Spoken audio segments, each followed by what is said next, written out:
because that water did not enter the boat. The money did not enter the heart. The water was outside. And so that you can have these things, you get married, and that marriage itself can be a means, just like the ocean can take you from point A to point B. But it's only when you let it enter you that it makes you drown. What does that mean with marriage? It means that you forget why you're getting married. It means that you now think that marriage itself is your end, that your spouse becomes your focus of the heart instead of Allah subhanahu wa ta'ala. And now you're no longer, being good to your spouse for Allah's sake. You're being good to your spouse because, in a sense, that spouse has become the center of your universe. And that's wrong. The spouse is not supposed to be where your heart and life revolve around, but rather that is Allah subhanahu wa ta'ala. And one of the ways to Allah isn't being good to the spouse. But you have to be very clear of why you're doing it. You have to be very clear of where the focus of the heart really is. Second aspect of this dunya, under this category of understanding the matrix, understanding the dunya in order to master it, is that this life by definition is imperfect. This life by definition is imperfect. I will tell you that as an idealist myself, not realizing this will cause you a lot of problems. If you expect something to be perfect that is not perfect, by definition, you will have a lot of problems. This life, Allah subhanahu wa ta'ala says that this life is not perfectly good, but it's not perfectly bad either. Allah tells us, "Inna ma'al usri yusra." This ayah, which we have learned since we were very young, is usually translated how? Someone tell me. Does anyone know how this ayah is translated? Inna ma'al usri yusra, huh? See, but you know the right answer. You probably read this. Usually people mistranslate this verse as after hardship comes ease. I don't know why. But the ayah doesn't say after hardship comes ease, because after in Arabic is bad. And it doesn't say inna ba'd al-usri yusra, but it says ma'a. Ma'a is a different preposition which means with. At the same time, with the hardship comes ease. That's what this life is. It is a big salad of hardship and ease together. Allah subhanahu wa ta'ala gives you the hardship, but He also gives you the ease at the same time. Never think that no matter what it is you're going through, no matter how horrible what you're going through is, and no matter how wonderful what you're going through is, there's always another side. So for example, when you think about the worst, most difficult time of your life, and some people don't like to think about it, but if you imagine and you remember that time, maybe while you were in it, you felt like this is all bad. But the truth is, it wasn't. Because the truth is, even though there was one aspect of your life that was going, not the way you wanted, there were 50, 100, 50,000 maybe, or countless in fact, because Allah says, وَإِن تَعُدُّوا نِعْمَةَ اللَّهِ لَا تُحْصُوهَا. So in fact, we can't count. If you tried to count the blessings of Allah subhanahu wa ta'ala, you wouldn't be able to. So although even in that time that was very difficult, there was still ease in your life in one way or another. You could still walk. You could still stand. You still had food. You still had a roof over your head. Your family was still safe and healthy. There was still some ease in your life. In fact, many eases in your life, even during that hardship. On the other hand, think of the greatest, happiest moments in your life. Now, was there absolutely nothing that went wrong? Was it completely Jannah at that point? No, it's not possible. Even during the happiest time of your life, the greatest time, there's still imperfections in it. And this is because that is the nature of dunya. Dunya is not perfect.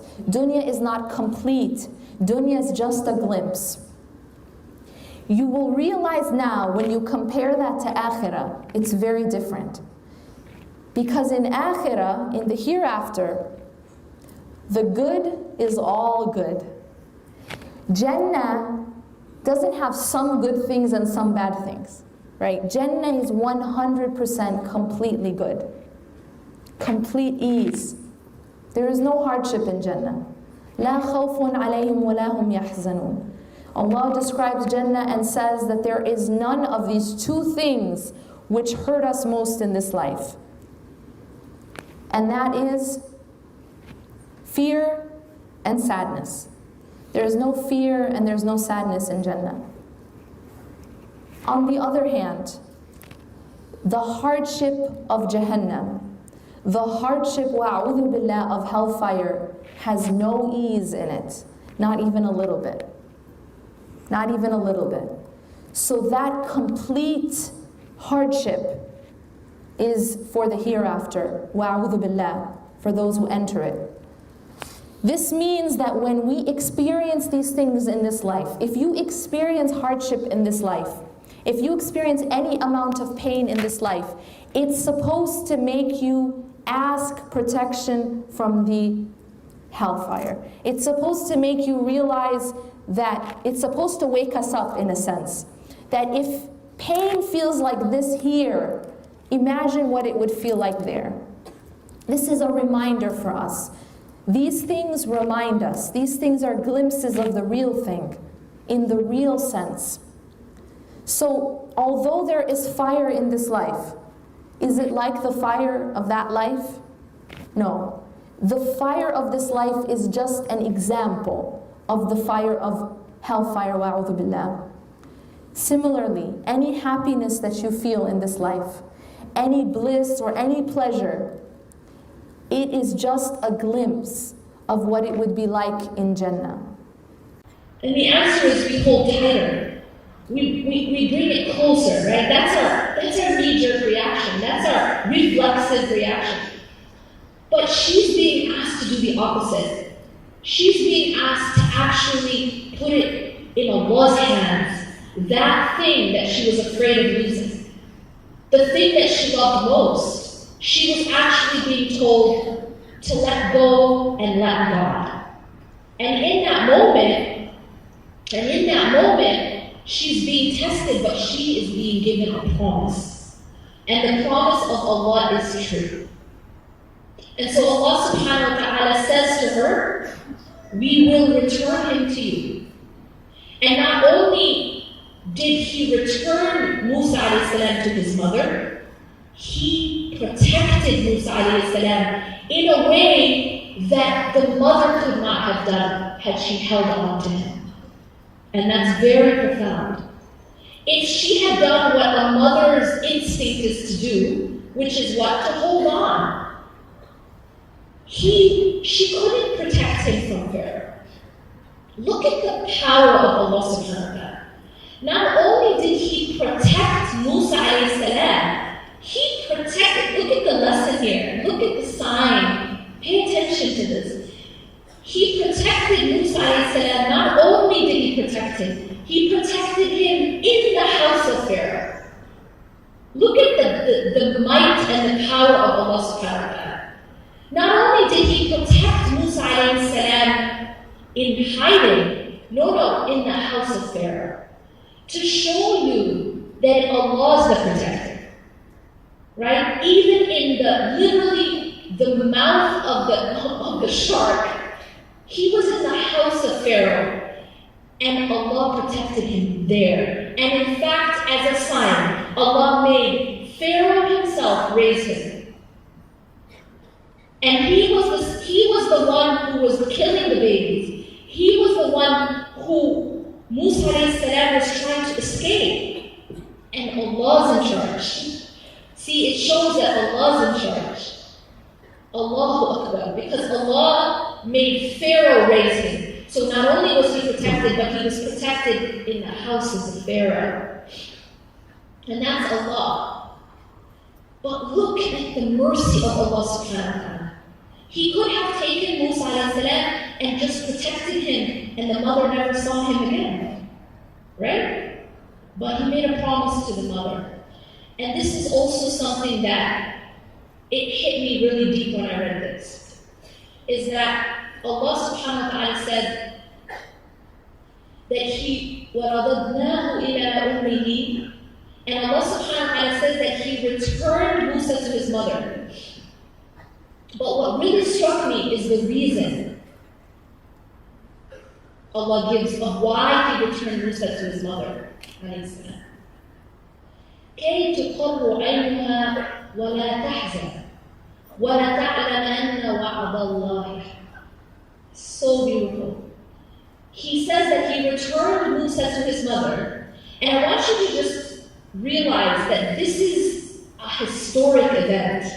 This is something in the revelation that people will read for till the end of time. And look at why He did it. He said, in order to give comfort to his mother. So that her eyes would be comforted. And that she wouldn't be sad.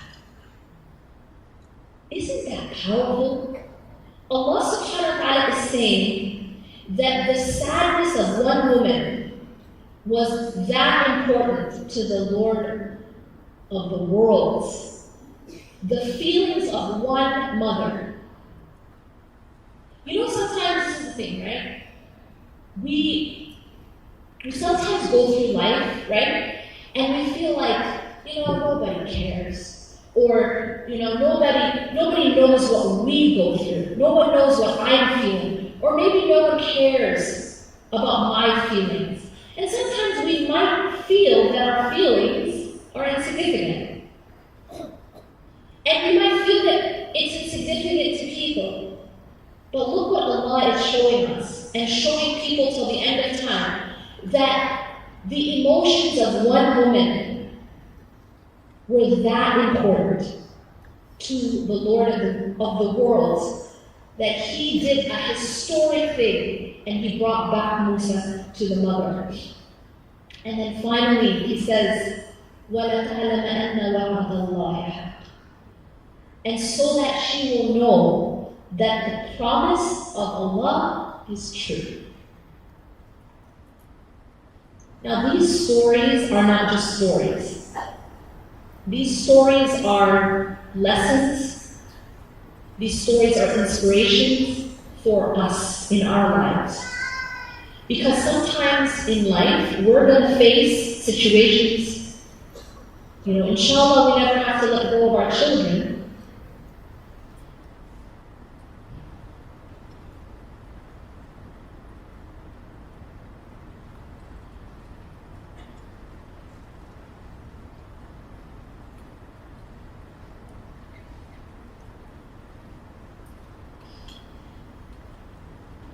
But we will face situations of loss.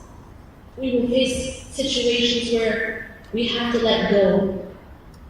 And these stories are to inspire us and to make sure that we know that the promise of Allah is true. I really, really want to emphasize that Allah subhanahu wa ta'ala doesn't just tell us stories so that we can read them to our children before bed. Allah tells us stories to inspire our lives and to give us direction when we face difficulties or when we face certain situations in our lives. Another story that I speak about and gave me a lot of inspiration in my life, and I write about in Reclaim Your Heart, is the story of Musa alayhi salam when he's now an adult and he's standing in front of the Red Sea.